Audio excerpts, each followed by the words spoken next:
মানুষ মারা গেছে চোখের সামনে প্রথমবার দাদুকে মরতে দেখলাম, সিঁড়ির জানলার কাছে দাদু দাঁড়িয়ে, খুশি হব, চিৎকার করব, দাদু তো মারা গেছে, চোখে মনই নেই, পুরোটা সাদা। যদি কোনো মরা ব্যক্তি তোমার সামনে আসে তার মানে সে তোমায় কিছু বলতে চায়। আমি 2012 সালে পজেসড হই, একটা হাওয়া আমাকে ধাক্কা মেরেছে। কষ্টের চিৎকার একরকম হয় আর এক রাগের চিৎকার আর একরকম হয়।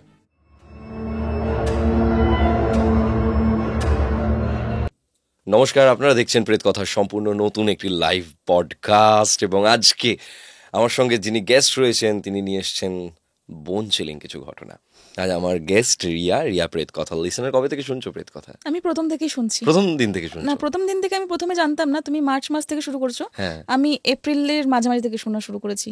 হঠাৎ করে একদিন স্ক্রল করতে করতে ইউটিউব দেখছি একটা প্রেত কথা, ছেলেটাকে তো চেনা চেনা লাগছে, এরকম একটা নাম গৌরব তাপাদার। আগে গিয়ে সার্চ করলাম যে গৌরব তাপাদারকে, আচ্ছা এর ঘটনাই তো শুনে আমি ডিপ্রেশন থেকে বেরিয়েছি। মানে হয়ে গেছে যে হচ্ছে একই ছাতার তলায় বিভিন্ন রকম কাজ হয় আমাদের।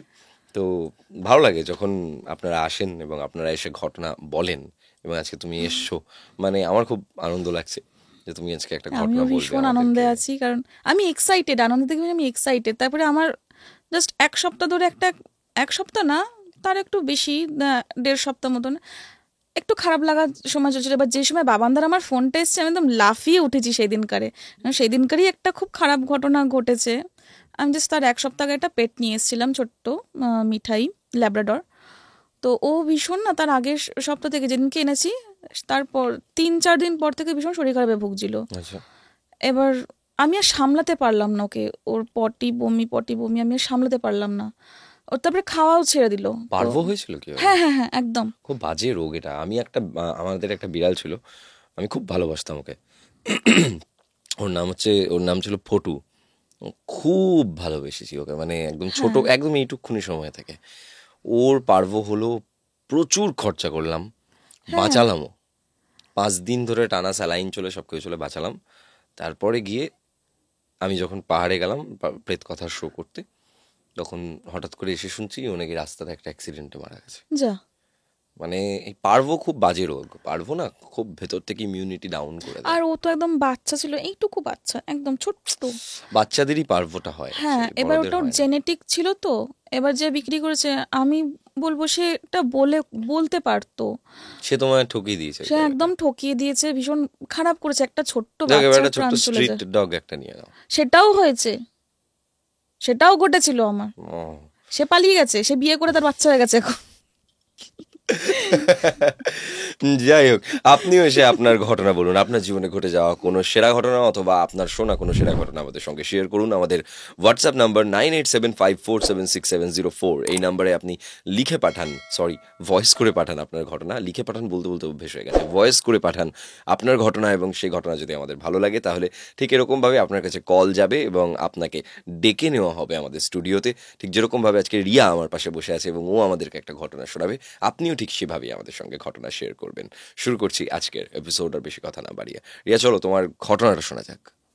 ঘটনার সূত্রপাত, আমার আসল বাড়ি হচ্ছে শিয়ালদা মিন্স ডাফরিন হসপিটাল, তার ঠিক গায়ের গলিতে বঙ্গবাসী অফ কমার্স কলেজের পাশের বাড়িটাই আমার বাড়ি।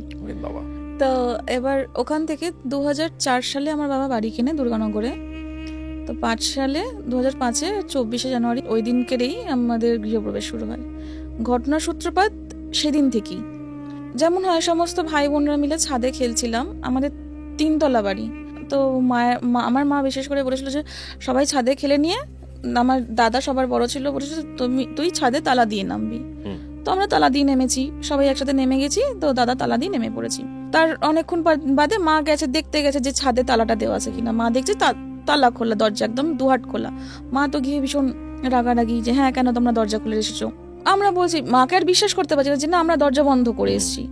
ঠিক আছে, মা আবার তালা দিয়ে দিয়েছে। তো আরো কিছুক্ষণ পর আমার আর কি একজন ছাদে গেছিল সেটা আমার মনে নেই, তখন অনেক ছোট ছিলাম। তো সেও গিয়ে বললো যে হ্যাঁ ছাদে তালা দেওয়া হয়নি, আগে তালা দিতাম। তো আমার বলছে কই না, তো তালা তো দেওয়া হয়ে গেছে। মা তো নিজেই গিয়ে তালা দিয়ে এসছে। তালাটা আবার তালা খুলে দরজা খোলা। ঠিক আছে, হয়ে গেল। 3rd টাইম, মানে কেউ না, লোহার দরজা কি হয় যে কেউ জোরে খুলে দিলে প্রচন্ড রাগে একটা আওয়াজ আসে। সে দরজাটা ধরে খুলেছে দরজা। তো ওরকম আমরা একতলা থেকে আওয়াজ পেয়েছি যে কি হলো ব্যাপারটা, ছাদে ওরকম কিভাবে দরজাটাকে খুললো। সেই সময় আমার কাকা ঢুকেছে, কাকা ঢুকে বলছে কি হয়েছে। তো আমরা বললাম যে ছাদে না দেখো এরকম, আমরা বারবার দরজা বন্ধ করেছি, বারবার খুলে দিচ্ছে। তখন হয়তো ব্যাপারটাকে আমরা মানে তোমরা এইসব কিছু ভাবোনি? এইসব কিছুই ভাবিনি, হতেই পারে হয়তো তালাটা আমরা হাফ লাগিয়েছি, তালাটা খুলে যাচ্ছে, দরজা কেন খুলবে, তালাটা খুলে তালা খুলে ঝুলে থাকবে। তো সেটা কাকা শেষবারের মতন গিয়ে দরজা একদম লক করে চলে এসছে। তারপর আর কিছু ঘটেনি, তারপর থেকে কিচ্ছু ঘটতো না। তারপরে আস্তে আস্তে আমরা থাকা শুরু করলাম বাড়িতে। এবার সব জিনিসপত্র আনা, থাকা শুরু হবে। আমি আর মা ওপরে থাকতাম বেশিরভাগ সময়। আমার বাবা ডেন্টিস্ট, আমার বাপি এখানে চেম্বারে থাকতেন সারাদিন, সবাই চেম্বারেই থাকতো অল টাইম। তো সব রাতে দুর্গানগর বাড়িতে যেত। এবার আমি আর মা ওপরে, হয় না বাচ্চারা মায়েদের কাছেই ঘুমায়, আমিও মায়ের কাছে ঘুমাচ্ছি, নিচে ঠাম্মা আর দাদু থাকতো। তো ঠাম্মা কি করতো, প্রত্যেকদিন না বিকেলবেলা হলে মাকে ডাকতো যে বৌমা এসো চা করবো, তুমি খেয়ে তুমি আটার মেখে নেবে, একদম উপরে গিয়ে রুটি করবে। তো সেই দিনকারে আমার ঠাম্মা বললো, আমার মাকে কে ডাকলো এসে যে বৌমা উঠে পড়ো, বৌমা উঠে পড়ো। এসে কেউ ডাকলো? হ্যাঁ, কেউ এসে ঘরে ঢুকে ডেকেছে। এসে ভিজিবল? আমার মা আবঝা দেখেছে তাকে, ঘুমের ঘরে আবঝা যেমন মানুষকে দেখে সেরকম ঠাম্মার মতনই ছোটখাটো মানুষ এসেছে, 8 পুরো শাড়ি পরা, কাপড় পরা, এরকম এসে ডাকলো। তো আমার মা ঘুমের ঘুরে বলছে হ্যাঁ মা আপনি যান, আমি আসছি। তো আমার মা উঠেছে, উঠে মা ঠাম্মাকে জিজ্ঞেস করলো মা আপনি ডাকতে গেলেন, আমি উঠে দেখলাম আপনি পট করে চলে গেলেন, সেকেন্ডের মধ্যে কি করে চলে গেলেন?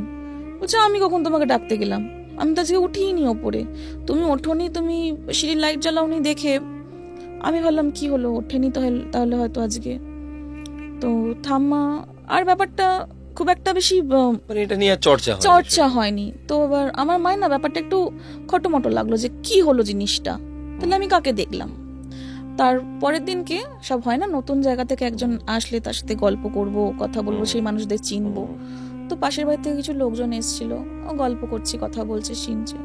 তো আমার মা তখন ঘটনাটা তুলেছে যে জানো তো এরকম কালকে ঘটনাটা ঘটেছে। তো সেই কাকি আর এক পিসি ছিল, সে বলেছিল যে তো তুমি মাসিমাকে দেখোনি, জিজ্ঞেস করনি? বলছে হ্যাঁ জিজ্ঞেস করলাম, মা তো বললো মা ছিল না। তখন পিসিটা বলল যে বৌদি তোমরা যখন বাড়ি কিনেছো তোমরা কি তখন খবর নাওনি খুব একটা, মতলব কি যাচ পড়তাল করোনি যে কি রকম কি করছো না করছো?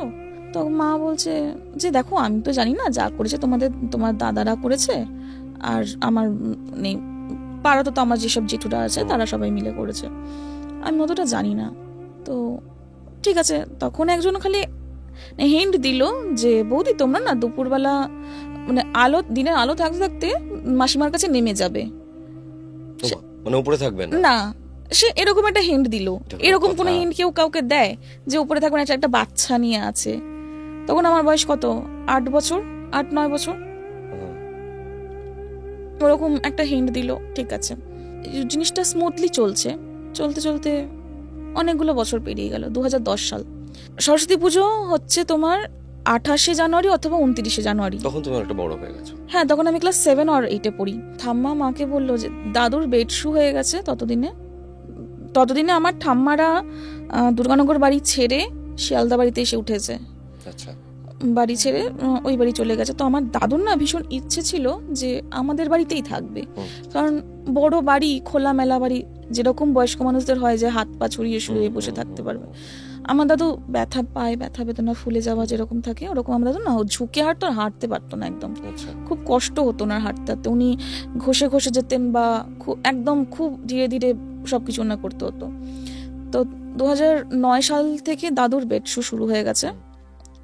দাদু একদম বিছানা। ঠাম্মা বললো যে বড় বউ এবারে না সরস্বতী পুজোয় কোনো তামঝাম করো না, কিছু ঠাকুরই এনো না। মা বললো হ্যাঁ ঠিক আছে, মামিরও তো সামনে এক্সাম আছে, বাচ্চা মানুষ 4 দিনের জন্য বই ঠাকুরকে দিয়ে দেবে, সেটা ঠিক আছে। তো ঠাম্মি বললো যে না সেটা কারণ না, কারণ হচ্ছে তোমার বাবার শরীরটা ভালো নেই, আর উনি বোধহয় একটা মানুষকে সঙ্গে থাকতে থাকতে এটা বুঝতে পারে না যে তার শরীরের কন্ডিশন কি হতে পারে। তো তখন মা বললো যে ঠিক আছে মা, আপনি যখন বারণ করছেন করবো না। ঠিক 26শে জানুয়ারিটা গেল, দাদুর শরীরের অবস্থাটা অনেকটা খারাপ হলো। খারাপ হয়ে 27 জানুয়ারি সকালবেলা দাদু একদম সুস্থ মানুষ। উনি ঠাকুর, আমাদের বাড়ির সামনে চাপাতলা মায়ের মন্দির আছে, চাপাতলা মায়ের মন্দিরে গিয়ে সে দর্শন করে, সে একদম ফাটাফাটি ব্যাপার। কোনো বেডশো অবস্থা মানুষ এরকম তো করতে পারে না। উনি উঠলো গেল করলো, কেউ বিশ্বাসই করবে না ঘটনাটা দাদু এরকম করেছে। ওনার বেড শুরু হয়েছিল, তারপর উনি উঠে চলে যাচ্ছে। হ্যাঁ, তারপর সন্ধেবেলায় 6:48 বা 6:48 বাজে, 7টা তখনও বাজেনি। ঠাম্মা, আমি বাথরুমে যাচ্ছি, ঠাম্মা বলছে তোর বাবাকে ডাক। তুমি ডাকো না গিয়ে, আমি বাথরুমে যাচ্ছি, তুমি আমাকে না, তোর বাবাকে এখনই ডাক। তো আমি না মানে জামাটাকে কোনোভাবে পরে বাপিকে বলছি, বাপি তোমাকে না ঠাম্মি ডাকছে, যাও তো, বলি দৌড় দিয়ে বাথরুমে ঢুকে গেছি। যখন আমি ওপরে উঠেছি, ঠাম্মা না মাথায় হাত দিয়ে দাঁড়িয়ে আছে বারান্দায়, শিয়ালদা বাড়ির বারান্দায় ঠাম্মা মাথায় হাত দিয়ে দাঁড়িয়ে আছে। কি হয়েছে, এইভাবে দাঁড়িয়ে আছো কেন? না তোর দাদু নেই। একটু আগে দেখে গেলাম বিকেলবেলায়, দাদু নেই মানে কি? আমি গিয়ে না, অত মানুষ মারা গেছে চোখের সামনে প্রথমবার দাদুকে মরতে দেখলাম। বডি ঠান্ডা হয়ে যাবে না মানুষের মারা গেলে। আমি দাদুকে ডাকছি, ও দাদু, দাদু, ও দাদু কি হয়েছে তোমার? আর দাদু না সমস্ত নাতি নাতনি থেকে বেশি আমাকেই ভালোবাসতো, আমার সমস্ত আবদার। এমনকি দাদু চিংড়ি মাছ খাচ্ছে, ঘটনাটা না বললেই না, এটা ভালোবাসার মানুষের। সে চিংড়ি মাছ খাচ্ছে, আমি চিংড়ি মাছ খেতে ভীষণ ভালোবাসি। ভাত মেখেছে, আমি চিংড়ি মাছ যাচ্ছে, সে চিংড়ি মাছ যাচ্ছে। দাদু এরকম ভাতটা না মুখ দিয়ে নামিনি, চিংড়ি মাছটা আমাকে খাইয়ে দিল, তারপরে ভাতটা খেত। সে এতটাই আমাকে ভালোবাসতো। আর কোনো নাতি নাতনিকে অতটা ভালোবাসতো না। আর বর্দি ভাইকে ভালোবাসে, কিন্তু বর্দি ভাই তাদের না বিয়ে হয়ে গেছিল। তো সেখান থেকে আমি না ব্যাপারটা মেনে নিতে পারলাম না যে দাদু চলে গেল মানে দাদুকে আর কখনো দেখতেই পাবো না হয়তো। ঘটনাটা ওখানে শেষ হয়ে গেলে হয়তো ভালো হতো, কিন্তু শেষ হয়নি। আমার পরীক্ষা শেষ, দাদুর কাজকর্ম সব কিছু শেষ। আমরা আমাদের বাড়ি ফিরে গেছি। মানে এক্সামের টাইমে না আমি শিয়ালদা বাড়িতে এসে থাকতাম, কারণ ওখান থেকে অতটা ডিস্টেন্সে যাওয়া আসা করতে পারতাম না। তো শিয়ালদা বাড়িতে এসে থাকতাম। ততদিনে দাদুর কাজটা সমস্ত কিছু শেষ হয়ে গেছে। আমরা ওই বাড়িতে থাকা শুরু করেছি আবার। মানে যেমন রোজ ডেলি প্যাসেঞ্জারি, পড়াশোনা, স্কুল, কোচিং সব শিয়ালদায়, সব কিছু এখানে করতাম। বর্ষাকাল, জুন মাস না, জুলাই আগস্ট, আষাঢ় শ্রাবণ মাস যখন, তখন খুব বৃষ্টিও হতো। সেই বছর প্রচুর বৃষ্টিও হয়েছে 2010 সালে, প্রচুর বৃষ্টি। আর তখন না মফস্বল এলাকা, মানে একটু গ্রাম সাইড এলাকা না, ভীষণ লোডশেডিং হতো, বিরক্তিকর ভাবে ভীষণ লোডশেডিং। কলকাতাতেও সে সময় খুব লোডশেডিং হতো, ওখানে যেন অনেকক্ষণ ধরে থাকতো লোডশেডিং। একদিন এমন 2 ঘন্টা 3 ঘন্টা 4 ঘন্টা, হ্যাঁ, সারা রাত থাকতো না, সন্ধ্যাবেলা থাকতো না, বিশেষ করে গরম কালগুলোতে। হ্যাঁ, খুব সারা রাত লোডশেডিং, ভীষণ বাজে ব্যাপার থাকতো। বিশাল বৃষ্টি পড়ছে। আমার বাপি বাইরে কাজে যেত। আমার বাপি চেম্বার করতে হচ্ছে তোমার শিলিগুড়ি, মালদা, জলপাইগুড়ি, 3টে জায়গায়। আমার বাপি শুক্রবার যেত, সোমবার আসতো। এবার সেরকমই একটা সময় বাপি বাড়ি নেই, বাপি জাস্ট শুক্রবার সকালে বেরিয়েছে। তখন সবে একটা সম্পর্কে গেছে, নতুন একটা সম্পর্ক, বড় হচ্ছে ওরও একটা। তো দাদা সেদিনকে না রাতে আসতে পারছে না কিছুতেই। বিশাল মানে যেমন বৃষ্টির সাথে ঝড়। সেই রাত আমাদের বাড়িতে কেউ নেই। আমার কাকার 2008-এ বিয়ে হয়েছে। 2008-এ আমার কাকার বিয়ে হয়েছে। তো আমার বোন হয়েছে 2009-তে। আমার বোন তখন অনেকটাই ছোট যখনকার ঘটনা বলছে, 2010 সালের। 1 বছর বয়স সবে ওর। এবার তখন না কাকিমা একটু বাপের বাড়িতে, যেটা হয়ে থাকে, মায়ের কাছে থাকাটা মেয়েরা সেফ মনে করে। তো আমার কাকিমা তখন বাপের বাড়িতে থাকতো। সেদিনকে কাকাও না আসতে পারছে না, ঝড় জল বৃষ্টিতে। তখন খুব ট্রেনের না তার ছিঁড়ে যেত, ট্রেনের তারের উপর গাছ পড়ে গেল, কিছু একটা দুর্ঘটনা ঘটতোই, ঝড় বৃষ্টি হলে এটা ঘটতোই। আসতে পারছে না, কিছুতেই আসতে পারছে না। এবার দাদাকে না আমরা কন্টিনিউ ফোন করছি যে কখন আসবি, কখন। 9টা বেজে গেছে, এত ঝড় বৃষ্টি হচ্ছে, একটা চলে আসলে কি একটা ঠিক আছে, ঘরে একজন তো ছেলে থাকছে, যাই হোক না কেন। বাথরুম পেয়েছে তখন কটা, মা রান্না করে নিয়েছে। রান্না করে আমি বারান্দায়, ডাইনিং প্যাসেজ, মা রান্না করে বারান্দায় খাবারগুলো রেখেছে। ইউজুয়ালি মানুষের টেবিলেই রাখে খাবার। ঝড় বৃষ্টি ভীষণ হচ্ছে। সেদিনকারে আবার ওই লাইটে চার্জে দিতেও ভুলে গেছি। মোম জ্বলছে, তারপরে লণ্ঠনের মতন থাকে ওই জিনিসগুলো জ্বলছে। সারা রাত তো সেগুলো জ্বালানো সম্ভব না। আমার পেয়েছে বাথরুম, বিশাল জোর। আমি মাকে বলছি, মা একটু চলো, আমি একটু বাথরুমে যাবো, তুমি দাঁড়াবে, আমি বাথরুমটা করেই চলে আসবো। মা বলছে ঠিক আছে, জানলা টানলা তো বন্ধ আছে, তুই যা না একা।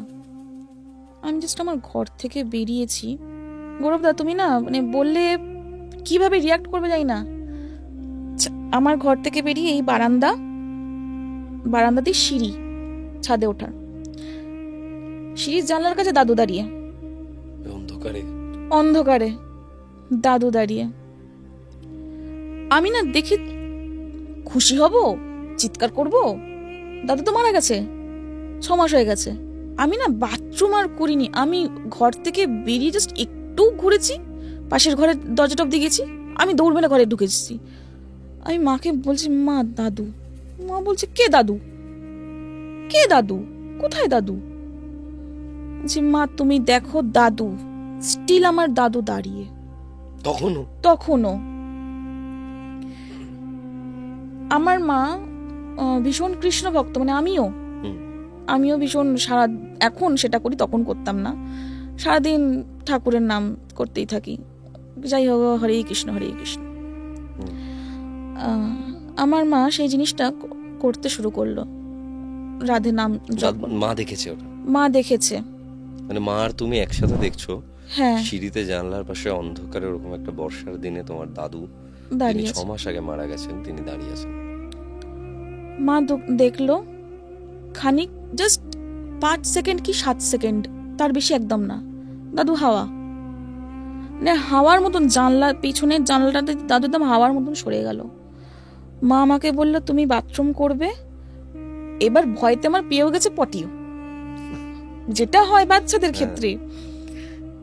আমি বাথরুম করবো মা, শুধু মা কোনো রকমে আমাকে বাথরুম করলো, নিজে করলো সমস্ত। তখন না মাঝখানে ওই দরজাটা যেটা এখন হয়েছে সেটা আগে ছিল না, দরজা বন্ধ করলো। মা বললো কোনো রকম ভাবে তুমি আর বাথরুম যাওয়ার চেষ্টা করো, তোমার বাথরুম ভাবে তুমি ঘরের এখানে নর্দমা এখানে করবে। খাবার দাবার আমরা সেদিনকে খেয়েছি কিনা আমাদের মনে নেই, আর কোনো সেদিনকার জলটা নিয়েও ঢুকেছে কিনা আমাদের মনে নেই। খাবারটা মনে যে কাশি বারান্দার টেবিলেই ছিল। মা ঘরে ঢুকলো, সমস্ত জানলাগুলো বন্ধ করলো, দরজা বন্ধ করে আমি আর মা ঘরে। আমাদের যে সেই রাতটা কিভাবে কেটেছে, তারপরেও ভীষণ জোর বাথরুম পেয়েছে। একটা মানুষের ভয়তেই কিন্তু প্যানিকে বেশি বাথরুম, হ্যাঁ বা যখন ওরা ভাবে যে বাথরুম পাবে না না এখন বাথরুম যাওয়া যাবে না, তখন বেশি বাথরুম পায়। আমি খুব সাহস করলাম যে না আর পারছি না চাপতে, ঘরে বাথরুম করাটা বড় হয়েছি, মানায় না সেটা। আর যেখানে বাথরুম করি সেখানে শ্রীকৃষ্ণের ছবি লাগানো, সেখানে কি বাথরুম করবো আমি। তারপর এরকম দরজাটা খুলেছি, দাদু আবার সিঁড়ির এন্ডে, যেখান থেকে আমাদের সিঁড়ি শুরু, দাদু সিঁড়ির এন্ডে নিচে দাঁড়িয়ে রয়েছে, বারান্দার একটা সিঁড়িতে উনি দাঁড়িয়ে রয়েছে, তাকিয়ে আছে। মনে কোনো ওনার চোখে মনই নেই, পুরোটা সাদা। দাদু সবাই মনে করে যে ভূত প্রেত সবসময় সাদা ড্রেসে আসবে, দাদু উলঙ্গ, অন্ধকারে বুঝিনি। দাদু উলঙ্গ মানে পুরো উলঙ্গ। আমি দাদুকে দেখে আমি না কেঁদে ফেলেছিলাম, যে চিৎকার করে বলছি যে তুমি এখানে কি করছো। মা বলছে তুমি ঘরে ঢোকো, তোমার কার সাথে কথা বলতাম না, তুমি ঘরে ঢোকো। আচ্ছা মা দাদান এসেছে, আমি দাদানের সাথে কথা বলে তবে দাদান বারবার আসছে, দাদান কিছু বলতে চায়। ততদিনে আমার মাথায় এই কনসেপ্টটা এসে গেছে, যদি কোনো মরা ব্যক্তি তোমার সামনে আসে তার মানে সে তোমায় কিছু বলতে চায়। এই কনসেপ্টটা ততদিনে আমার মাথায় ঢুকে গেছে যে দাদান কিছু বলতে চায় না তোমাকে, তুমি ঘরে এসো। মা না সেই একদম আমার হাতটা ধরে হ্যাঁচড়াতে ঢুকিয়ে নিয়ে দরজা ছিটকিয়ে দিয়ে দিয়েছে। সারা ওইভাবে কাটলো। আমি মায়ের কাছে ঘুমিয়ে পড়লাম। সকালবেলায় যখন আমরা ফোন করেছি, রাতে আমাদের ফোনে নেটওয়ার্কও নেই, ঝড় বৃষ্টিতে নেটওয়ার্কও থাকে না। বাড়িতে ফোন করলাম যে আমরা আর থাকতে পারছি না এখানে। প্রথমে ফোন করলাম বাড়িতে ঠাম্মাকে পুরো ঘটনা মা জানালো। ঠাম্মাও এখন আর নেই, ঠাম্মাও ঠিক তার পরের 2011 সালের 10ই জানুয়ারি, 1 বছরও কমপ্লিট হয়নি, মারা গেলেন। ঠাম্মাকে জানানোর পর ঠাম্মা বলল যে তুমি কাজুকে নিয়ে বাড়ি চলে এসো। আমরা কোনো রকমে স্নান টান করে যা খাবার দাবার ছিল প্যাক করে পুরো বাড়ি ছেড়ে চলে গেলাম। পুরো বাড়ি একদম ফাঁকা। বাড়ি ছেড়ে চলে যাওয়ার পর সেদিনের রাতে বাড়ি ফিরিনি আমরা। আমরা বাড়ি আর সেদিনকে ফিরিনি। যেদিনকে আমার বাবা এসছে সেদিনকারে সেই রাতে, মানে বাপি সোমবার সকালে ঢুকেছে, আমরা সোমবার বাবা এসছে, তারপর আবার ওই বাড়িতে। হ্যাঁ, তারপর আমরা ওই বাড়িতে ঢুকেছি শুক্রবার রাত। তারপর দাদুকে দেখেছো কখনো? বহুবার। এখন আমার দাদু নেই, মানে আমার বিয়ের পরে, আমার দাদার বিয়ের পর, আমার বিয়ের পর জাস্ট ওদেরকে দেখতে এসছে, দেখে চলে গেছিল। সেটা অষ্টমঙ্গলাতে। কিরকম ছিল ঘটনাটা? ঘটনাটা ছিল এরকম, আমার 21-এ বিয়ে হয়েছে। এবার ও বলছে আমি তো কিছু জানি না, আমি কিছু বুঝতেই পারিনি। এসেছে, ও বাথরুমে যাবে রাত্রিবেলা, ও বেরিয়ে কি বুঝে দরজা বন্ধ করেছে আমি জানি না, ও বেরিয়ে গেছে বাথরুমে যাওয়ার জন্য, আবার ঢুকে গেছে। ও বলছে না ঠান্ডা লাগছিল। আমি ঠান্ডা লাগছিল কি, সত্যি করে বলো কি ঘটেছে? ও এখনো বলেনি, ও হয়তো কিছু দেখেনি বা ফিল করেনি। আমি যখন বললাম যে তুমি দাঁড়াও, তুমি বেরিও না, আমার বাড়ি আমি তো ভালো জানবো, আর কেউ জানুক না জানুক। আমি বেরোলাম, আমি দেখলাম ঠিক আছে ওখানে উনি আছেন। আমি দরজা বন্ধ করলাম, ওকে দাঁড়াতে বললাম। আমি বারান্দায় যাওয়ার জন্য দরজা খুললাম, দুটো দরজা, বাথরুমে যাওয়ার জন্য এদিকে দরজা, বারান্দায় যাওয়ার জন্য এদিকে, এরকম ভাবে দরজাটা। বারান্দায় বেরিয়ে আমি সিঁড়ির লাইট জ্বালালাম, এবার তুমি বাথরুমে যাও। লাইট আসলেই পুরো জায়গাটা নরমাল হয়ে যায়। নরমাল, ভীষণ নরমাল। লাইট যখন না থাকে তখন সেখানে মনে হয় কেউ দাঁড়িয়ে আছে, একদম অবয়ব একদম। মানে তিনি তার মানে তো মুক্তি পাননি এখনো হয়তো। আমি এখনো জানি না, সেটা বলতে পারবো না, সেটা আমি এখনো জানি না। দাদু কিছু বলেন না, কথা না, শুধু দাঁড়িয়ে থাকেন। হ্যাঁ, দেখেন। হ্যাঁ, এখনো কি ওনার না, চোখ সাদা? দেখো এখন। আমি শেষবার যখন দেখেছি, শেষবার আমি ওনাকে অবয়ব দেখেছি, যখন প্রথম ধীরে দেখতাম। ধীরে করে আকৃতিটা চলে যাচ্ছে। হ্যাঁ, আকৃতি আমার দাদুর চলে যাচ্ছে। সময় সবকিছু খেয়ে নেয়। চলে গেছে 12 বছর। খুব অদ্ভুত লাগলো আমার, মানে ঘটনাটা খুব অবাক হলাম আমি খুব। এটা একদম যে সত্যি ঘটনা, এটা পুরো স্পষ্ট। আরো আছে। আমি 2012 সালে পজেস হই। কি হয়েছিল সেদিন? 12ই সেপ্টেম্বর। আমার দাদা রোজ ফোনে কথা বলতে ছাদে উঠতো। আমার বাড়ি আমার হাজবেন্ডের বাড়ি পাশাপাশি, মাঝখানে আমাদের বাড়ি, মাঝখানে একটা বাড়ি, তারপরে আমার হাজবেন্ডের বাড়ি। তো আমার দাদা কথা বলতো আমার হাজবেন্ডের বাড়ির পাশে, সামনে, মানে ওই পাশটা গিয়ে কথা বলতো, আর আমি বসেছিলাম এখানে। ব্যাপারটা কি, ভুতুরে জায়গা যেমনই হোক না কেন, ভুতুরে। আমার বাড়ির সামনে জঙ্গল ছিল, যেখানে এখন বাড়ি উঠে গেছে। যার বাড়ি ছিল তার বাড়িটা একদম টালির ঘর ছিল, পাশে তাদেরই জমি, তাদেরই হয়তো জারতো খুঁড়তো কারোর একটা জমি, পুরো একদম জঙ্গল, মানে গাছপালা যতটাই জায়গা থাকুক পুরোটা জঙ্গলের মতন। আর আমাদের বাড়ির সামনেও যে একটা ফ্ল্যাট উঠেছে, সেখানে পুরো ফাঁকা ধুধুকারে মাঠ আর নীল ঠাকুরের মন্দির। আমার বাড়ির সামনে জাম গাছ, নিম গাছ, কাঁঠাল গাছ। আমার নিজের বাড়িতে কাঁঠাল গাছ, আর সামনের যার বাড়ি বলছি তার বাড়িতে জাম গাছ। ওখানে বসে আছি, সিমেন্টের সিট করা। দাদা ওই পাশে কথা বলছে। আমার একটা বাজে অভ্যেস আছে, ভীষণ বাজে অভ্যেস, আমি বসে বসে ভীষণ দুলি, খুব ব্যাড হ্যাবিট। মানে তুমি চঞ্চল না, আমি ঠান্ডা, আমি খুব শান্ত। আমি ভীষণ শান্ত। কথা শুনে মনে হচ্ছে না কিন্তু। আচ্ছা, তারপর দোলাতে কি হয়েছে, একটা টাইমে হাওয়া দিচ্ছে, সুন্দর হাওয়া দিচ্ছে, তখন রাত্রি 12:30 পৌনে 1 বাজে। মা বলেছে তুই দাদার সাথে ছাদে যাবি কি করতে? আচ্ছা না, রোজ দাদা যায়, আমি কেন যাব না? আমি একটু তর্ক করেই গেছি মায়ের সাথে। মায়েরা তো ভালোর জন্যই বলে না, শুনবো কেন সে কথা। ছাদে গেছি, বসে আছি, দাদা ফোনে কথা বলছে, আমি দুলছি, হাওয়া দিচ্ছে, সুন্দর হাওয়া, ঠিক আছে, ভালো কথা। একটা না খুব বিশ্রী হাওয়া লেগেছে। হাওয়াটা বিশ্রী আমি এই জন্য বলছি, হাওয়া দিলে তুমি কখনো হেলে যাবে না, তোমার গায়ে লেগে হাওয়াটা সরে যাবে। তুমি হাওয়ার মতো, হাওয়া তো ঝড় না কি যে তোমাকে উড়িয়ে নেবে বা দুলিয়ে দেবে। ধাক্কা খেয়েছো একটা হাওয়ার সাথে? হ্যাঁ, একটা হাওয়া আমাকে ধাক্কা মেরেছে। গরম হাওয়া ছিল একটু?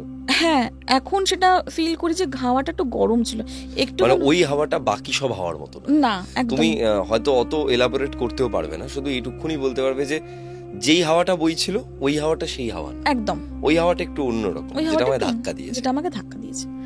আমার তখন চুল এতটা আর খোলা না, একদমই না। এই ভুলটা সবাই আচ্ছা। করে যে আমার চুল হয়তো খোলা ছিল, একদমই না। আমাকে না সবাই বলতো লক্ষ্মী ঠাকুর। আমার চুল এরকম থাক থাক থাক থাক, একদম পুরো কুচকানো কুচকানো, দেখে মনে হয় পট লাগানো চুলের মাথায়, এরকম। তো আমার সবার মারা চুল বেনি করে, আমার মা কই আমার চুল বেনি করতো না, আমার চুল সবসময় খোপা বেঁধে রাখতো। এবার সেদিন করে আমার মা চুল খোপা করে দেয়নি। মা একদম নিচ থেকে চিৎকার করছে, একদম চুল খুলে তো তুমি যাবেই না, চুল বাঁধবে। ঠিক আছে, চুল বাঁধবো। চুলটাকে একটা খোপা করে মা চুলের মধ্যে একটা সবসময় পিন ঢুকিয়ে রাখতো। সেটা আমার মাথা গর্ত করে মাথায় ঢুকে যাক না কেন, তবু আমার মা আমার চুল থেকে পিন খুলবে না। এবার যেহেতু আমি তর্ক করে গেছি, সেখানে চুলের পিনটাকে লাগাইনি। মানে বলে না, মানুষের বিপদ আসলে ঠিক আসবেই, কেউ আটকাতে পারে না। চুলটা হঠাৎ করে খুলে গেল।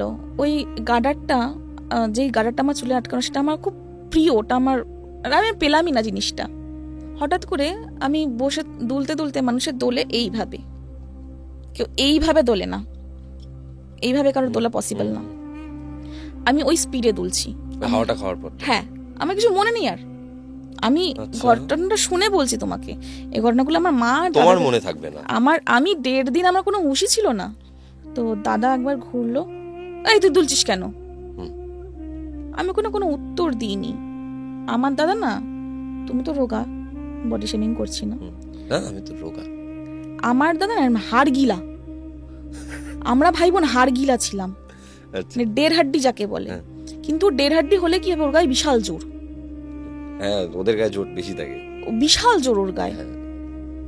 এবার দাদা দেখলো কি করছো, দুলছে কেন, তার সাথে কথা বলেছে। দাদা তখন বলছে, আমি ফোনটাকে না রেখেছি, তোকে আমি দেখলাম খারাপ ভাবে দুলছিস, আমি তোকে বললাম যে এই নিচে যা, দুলবি না ওইভাবে। আমি পুরো অন্য কণ্ঠে দাদাকে বলেছি যাব না। তুমি ছাদে তোমার বোনের সাথে রয়েছো, আর হঠাৎ তুমি দেখছো তোমার বোন এরকম করে দুলছে কন্টিনিউয়াসলি, এই আর তুমি তাকে বলছো নিচে যাও, সে তোমায় বলছে যে আমি অন্য একটা গলায় যাব না। আমি শুধু এই সিনটাই ভেবে মানে ভাবছি যে মানে এটা যদি আমার সামনে কখনো হয়, আমাকে যদি এরকম ভাবে কেউ বলে যে যাব না, ঠিক আছে, ওটা বললাম, ঠিক আছে। আমার দাদার কোনো দরকার ছিল আমাকে এটো করে দেওয়ার? দাদার ভুল ওখানে, দাদার ভুলের জন্য হয়তো আমি আরো বেশি সাফার করেছি। ও তো ছোট না, ও তো অত কিছু বোঝে করেনি। ওর হয়তো তখন মাথায় এসেছে যে ওকে হয়তো যদি আমি এটো করে দিই, তাহলে যদি ওর সাথে কোনো খারাপ কিছু ঘটে থাকে সেটা হয়তো ঘটবে না। কিন্তু যিনি ছিলেন সেটা একটু স্ট্রং ছিলেন হয়তো। দাদা এরকম আমার গায়ে এরকম মুখ দিয়ে ও এরকম থুতু লাগিয়ে আমার এখানে লাগিয়ে দিয়েছিল। ওটা না আমাকে না, তাকে ভীষণ ক্ষিপ্ত করে তুলেছিল। থুতু লাগানোটা ক্ষিপ্ত করে তুলেছে ওকে, আমাকে।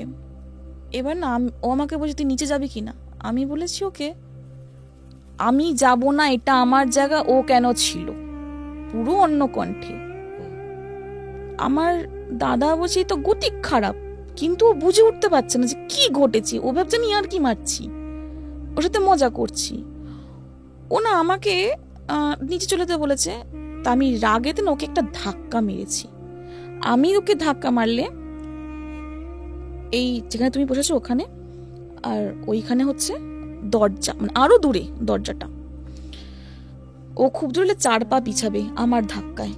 ওকে না আমি ঠেলাটা জাস্ট মেরেছি, ও না জাস্ট উড়ে গিয়ে দরজার সাথে ধাক্কা খেয়েছে, উড়ে গিয়ে লিটারালি উড়ে গিয়ে ধাক্কা খেয়েছে দরজায়। প্রচন্ড প্রেসারে ওকে ধাক্কাটা মারা হয়েছে। হ্যাঁ, প্রচন্ড প্রেসারে। ও তখন হয়তো কিছুটা বুঝে ও আমাকে না নিচে যেতে বলেছে।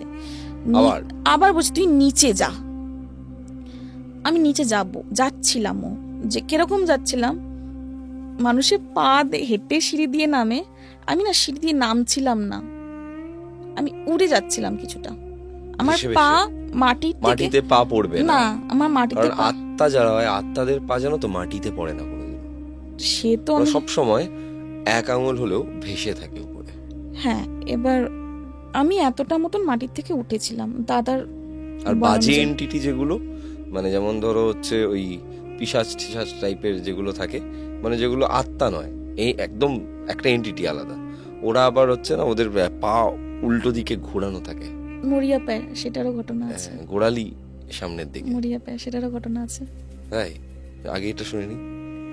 এবার আমি একটা জিনিস রিয়েলাইজ করেছি এখন, তোমার সাথে যতই খারাপ কিছু হয়ে যাক না কেন, তোমার কাছে যদি মৃত্যুও থাকে না, স্বয়ং যমরাজও যদি সে বসে থাকে, মা থাকলে তোমাকে সে ছুতে পারবে না। আমার মা ছিল, আমি আমার মাকে বিশাল ভালোবাসি, আমার মা আমাকে ভীষণভাবে ভালোবাসে।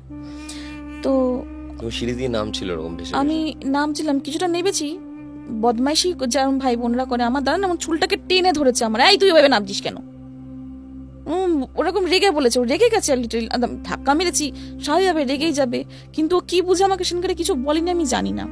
এমনি দিন হলে চত্থাপ্পড় মেরে দিত আমাকে, আমার চুলটাকে না পেছন দিয়ে টেনে ধরেছে, চুল করে এরকম ভাবে সিঁড়ি দিয়ে নামছিস কেন, সিঁড়ি দিয়ে ভদ্রলোকের মতন নাম। তো আমার মা না ওরকম আওয়াজ শুনে নিচ দিয়ে বলছে, এই কাজু কি হয়েছে রে, তুই নিচে নেমে আয় তো। এবার আমার মা আমাকেই ডাকছে, ওকে ডাকো, মানে দাদাকে ডাকো, দাদাকে ডাকেনি, আমাকে ডাকছে।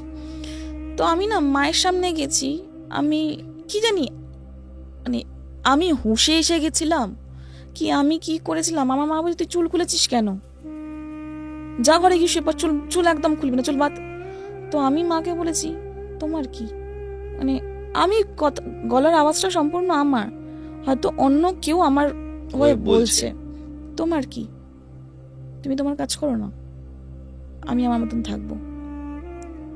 তোমায় কি বলবো গৌরবদা, আমার উপর সেই দিনকে যে হারে টর্চার হয়েছে, কোনো মানুষ পজেস হলে না সে না তার কথা তোমাকে কখনো বোঝাতে পারবে না যে তার ভেতর কি, পুরো তোমার সিস্টেম পাল্টে দেবে, ভেতরের পুরো তোলপাড় করে দেবে ভেতর,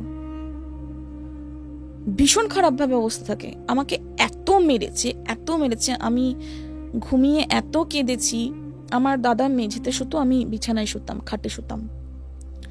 আমার দাদা উঠে আমাকে ডাকছে, মানে চোখ মুখ পুরো ঘামে ভেজা, ও লাইটটাকে আর জ্বালাচ্ছে না কিছুতে, ও যে কেন লাইট জ্বালাচ্ছিল না আমিও জানি না।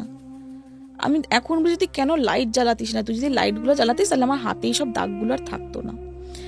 আমার হাতে এখানে এরকম চেরা দাগ, এখানে এরকম চেরা, এখানে এরকম চেরা, পিঠে না একটা জায়গায় লোকে মনে করবে যে ফোড়া হয়েছিল, সেটাকে কেউ ফাটিয়েছে, না, আমার ওখানে ফোড়া হয়নি। ওখানে না এরকম ভাবে কোনো কিছু গরম শিকের মতন কিছু ঢুকিয়ে দেওয়ার, শরীর আমার পুরো বডি সিস্টেম পাল্টানো।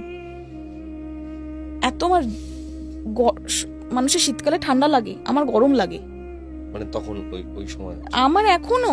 আচ্ছা, মানে তুমি বলছো যে এখনো ওটার এফেক্ট রয়ে গেছে? হ্যাঁ, আমার সাথে একবার না দুবার ঘটেছে জিনিসটা। যে পজিশনের এফেক্ট নাকি থেকে যায়, সারা জীবন তোমাকে বয়ে বেড়াতে হয়, সে না থাকলেও তার দিয়ে যাওয়া কিছু না কিছু। আমার তো তার না, আমার তো তাদের, আমার তো দুবার ঘটেছে।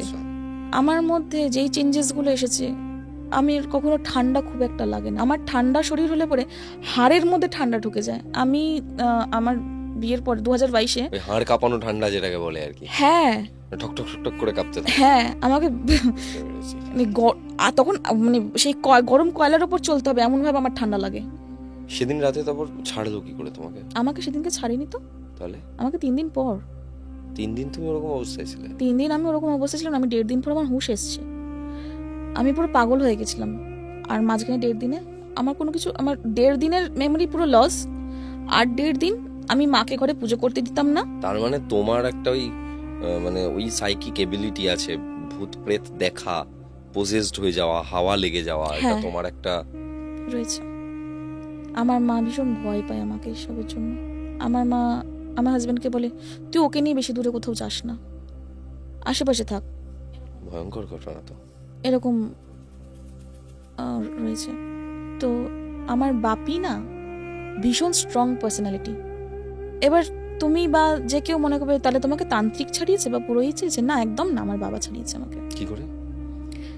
যখন ছাড়িয়েছে, যখন আমি শুনেছি ঘটনা, হলুদ, সর্ষে, শুকনো লঙ্কা পুটলির মধ্যে বেঁধে পুড়িয়ে আমাকে চেপে ধরে হাত পা বেঁধে তামার পয়সা আমার গায়ে ছ্যাঁকা দিয়ে আমার ছ্যাঁকার দাগ কোথাও নেই, কোথাও পুড়ে যাবে সেই ছ্যাঁকার দাগ, তবে কোথাও নেই, কিন্তু পুড়িয়ে মানুষের ফেসে কিছু একটা দিলে পরে সেটা তো পুড়বে, আর যেটা তোমার শরীর মাথা থেকে ঢোকে না, সেটা কিন্তু তোমার মাথা দিয়ে বার করতে হবে, মানে এই ধর থেকেই বার করতে হবে, শরীরের অন্য কোনো অংশ থেকে তোমার বেরোবে না।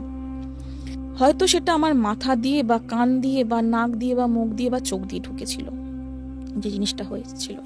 যখন মাথাতে আমার কপালে আমার বাবা ধরেছিল, আমি বুক ফাটানোর চিৎকার একরকম হয়, কষ্টের চিৎকার একরকম হয়, আর এক রাগের চিৎকার আর একরকম হয়। আমি যে চিৎকার করেছিলাম, আমার না এরকম মুখ চোখের এই সাইডের এইসব জায়গা ফেটে ব্লিডিং হয়ে গেছিল, যেই কারণে আমার এইসব জায়গা মানে স্কিনটা একটু ড্যামেজ, এইসব জায়গা স্কিন একটু আমার ড্যামেজ, ফেটে এসব জায়গার ব্লিডিং হয়েছিল, নাক দিয়ে ব্লিডিং হয়েছিল। ওরা যখন যায়, এন্টিটিটা যখন বডি ছেড়ে যায়, ওরা তো বডি ছাড়ার জন্য বডিতে আসে না, যখন শরীরটা ছাড়ে ওরা কিছু না কিছু অর্গান নষ্ট করে যায়। আমার নাক খুব খারাপ, আমি দূর থেকে খুব খারাপ গন্ধ পেয়ে যাবো, খুব ভালো গন্ধ পেয়ে যাবো, সেইটা বাবা ছাড়িয়েছে আমার বাপি। তারপরে আমাকে বলেছিল, মানে মাকে বলেছিল, মেয়ের আর কিছু হবে না, মেয়েকে শনিবার বা মঙ্গলবার আমার জন্মবার। আমার যে কাজগুলো হয়, আমার জন্মবারটাই হয়ে গেছে আমার কাল, আমার জন্মবার, জন্ম লগ্ন আর আমার রাশি হয়ে গেছে আমার কাল। কি রাশি? তুলো রাশি। আর লগ্নটাও খুব খারাপ লগ্ন, যেটা বলা যাবে না। এই লগ্ন কোটি মানুষের মধ্যে একটা মানুষের হয়। এবার সেই ক্ষেত্রে আমি যখন মা আমাকে মন্দিরে নিয়ে গেছিল, আমি মন্দির যাব না, আমি 2-3 মাস মন্দিরে ঢুকতাম না, আমি চিৎকার করতাম, রাগে গজরাতাম যে আমি মন্দিরে ঢুকবো না। তুমি আমাকে মন্দিরের সামনে দিয়ে নিয়ে যেতে পারবে, কিন্তু মন্দিরে ঢোকাতে পারবে না। আর আমি কিন্তু ভীষণ তীর্থস্থান ভীষণ পছন্দ করি, আমি হরিদ্বার, পুরী, কাশী বিশ্বনাথ, বেনারস, আমি এইসব জায়গা যেতে ভীষণ ভালোবাসি। তুমি আমাকে বলো কি সমুদ্রে কোথাও নিয়ে ঘুরতে, পাহাড়ও ভীষণ ভালো জায়গা, পছন্দের জায়গা, আমাকে একটু মন্দির নিয়ে চলো, আমি ভীষণ পছন্দ করি মন্দিরে যাওয়া, যে কোনো কিছুর মন্দির হোক, কিন্তু যদি সেটা নারায়ণের মন্দির হয়তো খুবই ভালো, খুব মানে সাপে বরের মতন আমার কাছে ব্যাপারটা। আমি 3 মাস মতন কোনো মন্দির যেতাম না। যখন আস্তে আস্তে জিনিসগুলো ছেড়েছে 2013 সাল পড়লো, মাধ্যমিক দেব এরকম একটা রিলেশন ব্রেক হয়েছে, সেটা বন্ধুত্বই বলবো, রিলেশন ব্রেক হয়েছে। তো আমি একটু ডিপ্রেশনে চলে গেছিলাম যে তুই ভুল বুঝলি আমাকে, তুই ভুল বুঝে জিনিসটা করলি। আজও তার সাথে কথা নেই, খালি ভুল বোঝাবুঝি, তুই বন্ধু খালি আলাদা হয়ে গেছিস খালি ভুল বোঝাবুঝিতে, তুই আমাকে ভুল বুঝেছিস। ডিপ্রেশনে থাকার চক্করে মার্চ মাস দোল কেটেছে সবে, আবার পজিটিভ 2012 সেপ্টেম্বর, 12ই সেপ্টেম্বর 2000 মার্চের ওই 28-29 আরেকবার পজেসড হলে, আরেকবার হলাম। তোমার এই পজিশনের গল্পটা শুনবো, কিন্তু এই এপিসোডে না, পজিশনের গল্পটা আমরা শুনবো আরেকটা এপিসোডে, কারণ তোমার কাছে আরো একটা ঘটনা আছে, অনেক আছে, তোমার সাথে আরেকটা এপিসোড করতে হবে, এবং চেষ্টা করবো আমরা এপিসোডের পার্ট 1 পার্ট 2 করে দেবো, পার্ট 3 ও পার্ট 4 ও বেরোবে। হ্যাঁ, কিন্তু প্রথমে একটা পার্ট 1 পার্ট 2 করে দেওয়ার চেষ্টা করবো, যাতে আপনারা আজকে যে এপিসোডটি দেখছেন ঠিক এর পরের যে এপিসোডটি আসবে সেই এপিসোডটি এটির পার্ট 2, এবং সেখানে ওর সেকেন্ড টাইম পজেশনের ঘটনা এবং প্লাস আরও কিছু ঘটনা আমরা রাখবো। আশা করছি আজকের এপিসোড আপনাদের ভালো লেগেছে। এপিসোডটা এখানে শেষ হচ্ছে না, এপিসোডটার এখানে একটা ছোট্ট বিরতি হচ্ছে, কারণ এরপর আমরা পরবর্তী এপিসোডে শুনবো বাকি ঘটনাটা। কেমন লাগলো কমেন্ট করে জানাবেন, নতুন হলে সাবস্ক্রাইব করবেন, এবং কেমন লাগলো সেটা জানান, শেয়ার করুন বন্ধুদের সাথে। আজকের এপিসোডটা ইজ সো মাচ বোন চিলিং, আমি ফার্স্টেই বলেছিলাম, এবং সেটাই হচ্ছে। আপনিও ঘটনা পাঠান 9875476704 এই নাম্বারে, আমাদেরকে ভয়েস করে পাঠান। ঘটনা সিলেক্টেড হলে আপনাকে আমাদের টিম থেকে কল করে নেওয়া হবে এবং আপনিও স্টুডিওতে এসে আপনার ঘটনা বলতে পারবেন। এখানে গল্প নয়, ঘটনা শোনানো হয়।